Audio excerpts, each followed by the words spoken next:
Hello বন্ধুরা, আজকে আমি আবার আরেকটা সাকসেস কেসের ভিডিও দিতে চলেছি।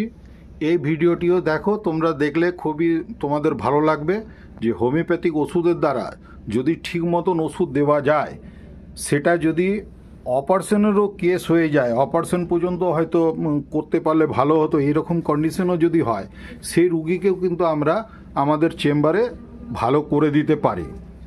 তো আমি আর এটা বেশি ইন্ট্রোডাকশন দেবো না, কেননা ভিডিও অনেক বড় হয়ে গেলে সেটা অনেকে দেখে না, দেখেছি ইন্টারেস্টটা কমে যায়। তো এই জন্যে আমি এটা খুব শর্ট ভিডিওর মাধ্যমে করছি। আমি সোজাসুজি চলে যাচ্ছি আমার রুগীর কাছে। এই রুগীটি ছিল টনসিলাইটিস, সেপটিক টনসিল ছিল। টনসিল গ্ল্যান্ডগুলো প্রচণ্ডভাবে ফুলে গেছিলো, ফলিকুলার টনসিলাইটিস তো ছিলই, এবং সেটা সেপটিক কন্ডিশনে চলে গেছিলো। এখন আপনারা যাকে স্ক্রিনে দেখছেন, এই আমার পেশেন্ট বসে আছে। বাকি কথা এই পেশেন্টের মুখে শুনুন যে এ আমার কাছে কী কন্ডিশনে এসছিল এবং আজকে সে কতটা ভালো আছে আর সে কতটা খুশি মনে একবার বলা মাত্রই সে ভিডিও দেওয়ার জন্যে প্রস্তুত হয়ে গেল। তো শুনুন এবারে পেশেন্টের আওয়াজ। হ্যাঁ বলো, তুমি নাম ফাম সবই বলতে পারো, এমন কোনো বড় ভয়ানক রোগ নয়, কিন্তু হ্যাঁ, রোগটা যদি রয়ে যেত তাহলে কিন্তু অনেক কিছু হতে পারত। টনসিল থেকে মানুষের বিভিন্ন ধরনের অনেক কিছু রোগ জ্বালা হয়, সেগুলো পরে পরে আমি ডিসকাস করব। হ্যাঁ বন্ধুরা, আমার নাম সুজাতা নাথ, আমি জামুরিয়ার মণ্ডলপুরের বাসিন্দা। আমি এখানে এসেছিলাম টনসিলের জন্যই। তো আমি এর আগে অনেকগুলো হোমিওপ্যাথি, অ্যালোপ্যাথিক সব কিছু দেখিয়েছি। তো সেখানে সব ডাক্তারবাবুরা একই কথাই বলেছিলেন যে আমাকে এটা অপারেশন করতে হবে, কিন্তু আমি পরে খবর পাই এই ডাক্তারবাবুর, সেখানে আমি এসে পরে এখানে ওষুধ নিয়ে এখন অনেকটাই উপকৃত। এমনকি আমার টনসিলের ব্যথাও নেই, ফুলাও অনেক কমে গেছে, এখন খাবার খেতেও কোনো অসুবিধা হয় না।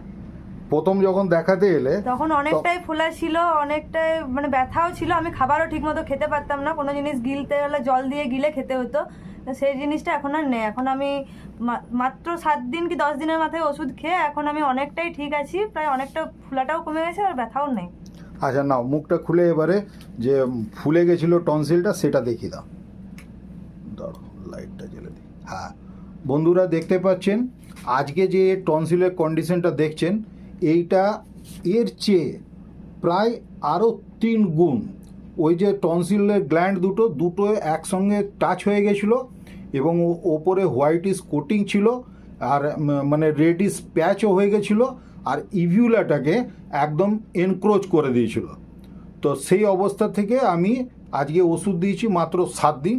সেই 7 দিনের মধ্যে যে রেজাল্ট পেয়েছে, সে পেশেন্ট, জিভটা বার করো একটু, সে পেশেন্ট অনেকটা সুস্থ বোধ করছে। তো আমি ভিডিওর জন্য বললাম, সে এক কথা রাজি হয়ে গেলো। আমি প্রথম দিনেও চেয়েছিলাম, কিন্তু প্রথম দিনে রাজি ছিল না। যাই হোক, কম বয়সী মেয়ে তো, না মুখটা বন্ধ করে দাও। তো যাই হোক, আজকে আর সে দেখছি অপোজ করলো না।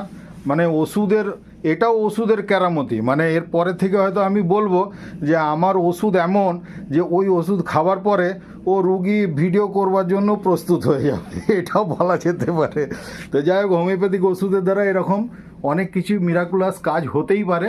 তো হয়ও, যেমন আমরা বাচ্চাদের অনেক সময়, বাচ্চারা মায়ের কোলে চেপেও কাঁদতে থাকে, কান্নাকাটি করতে থাকে। তো বাচ্চা মানে তার মা ভোলাতে পারে না বাচ্চাকে। আমরা কিন্তু সেখানে বলি যে ওই বাচ্চার আমরা কিন্তু ওই কান্নাও ঠিক করে দিতে পারি। তো সত্যি করে আমাদের সেরকম মেডিসিন আছে। যদি কোনো পেশেন্ট, কোনো বাচ্চা পেশেন্ট এরকম যদি হয় যে সে কোনো মতেই হয়তো চুপ করানো যাচ্ছে না তাকে, কিন্তু সেই ক্ষেত্রেও হয়তো তার নিশ্চয় কোনো কারণ আছে, সেই কারণটা আমাদেরকে বুঝতে হবে। তো সেই কারণ হিসাবে আমরা প্রথমত তাকে বুঝি যে তার হয়তো কোনো পেটের ডিস্টারবেন্স হয়েছে। তো সেই পেটের ডিস্টারবেন্স ভেবে নিয়ে আমরা তার যদি এক্সামিন করলে হয়তো দেখা যাবে যে ডিস্টেন্ডেড অ্যাবডোমেন আছে। সেখানে সিবি, কার্বোভেজ মেডিসিনটি খুব ভালো কাজ করে।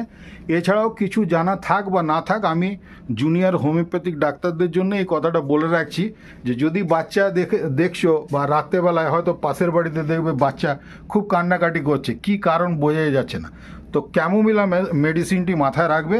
ক্যামোমিলা 30 এই ওষুধের দিয়ে দেবে। 2 থেকে 3 বার যদি দিয়ে দেওয়া হয়, সঙ্গে সঙ্গেই দেখবে হয়তো পেশেন্টের ওই কান্নাও বন্ধ হয়ে যাবে।